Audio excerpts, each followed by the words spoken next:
బేసిక్గా అవినీతి, బంధుప్రీతి, అసమర్థత, చేతగానితనం కలగలిసిన పని చేయని పనికిరాని పనికిమాలిన ప్రభుత్వం రేవంత్ ప్రభుత్వం. గల్లంతైన గ్యారెంటీలు, నెరవేరని హామీలు, 2 ఏళ్ల ప్రజా వంచన పాలనలో కాంగ్రెస్ వైఫల్యం చిట్ట ఈ చార్జ్షీటు. అన్నదాత గోస, వ్యవసాయ మాగం, విద్యా వైద్యం, ఉద్యోగులు, నిరుద్యోగులు. సాధారణంగా వీళ్ళు రికార్డ్ బ్రేక్ చేశారు కాంగ్రెస్ వాళ్ళు. అపోజిషన్ పార్టీలు అలిగేషన్స్ చేసినప్పుడు, అటాక్ చేసినప్పుడు నిరుద్యోగ సమస్యలు అంటాం. ఇక్కడ ఉద్యోగ సమస్యలు కూడా ఉన్నాయి. ఇలా ఉద్యోగం ఉన్నోని కూడా సమస్యలే ఉన్నాయి. ఆయనకు జీతం వస్తలేదు, ఆడు పని ఎందుకు చేస్తున్నా నాకు తెలుస్తలేదు. సో ఇటువంటి అరవింద్ ధర్మపురికి కూడా మాటలు వస్తలేవు.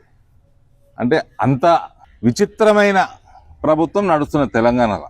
ఫస్ట్ వ్యవసాయానికి వస్తే వీళ్ళు డిసెంబర్ 2023 నుంచి అదేంటి ఏదో అన్నాడు ఆయన, నాకు యాద ఉంది. డిసెంబర్ 7వ తారీఖు 9వ తారీఖు నేను ప్రమాణ స్వీకారం చేస్తా, రైతులందరికీ మీరు ఇన్స్టాల్మెంట్లు కట్టకుండ్రి, నేను వచ్చినాక 2 లక్షలు ఇది చేసేస్తాను, మాఫీ చేసేస్తాను.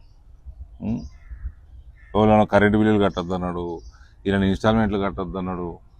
ఇష్టం ఉన్న దేవుళ్ళ మీద ఒట్లేసుకుంటే అయిపోయింది ఈయన మొత్తం క్యాంపెయిన్ అంతా. 793 రైతులు ఆత్మహత్య చేసుకున్నారు ఇలాంటి వరకు తెలంగాణలో, ఈయన ముఖ్యమంత్రి అయినాక.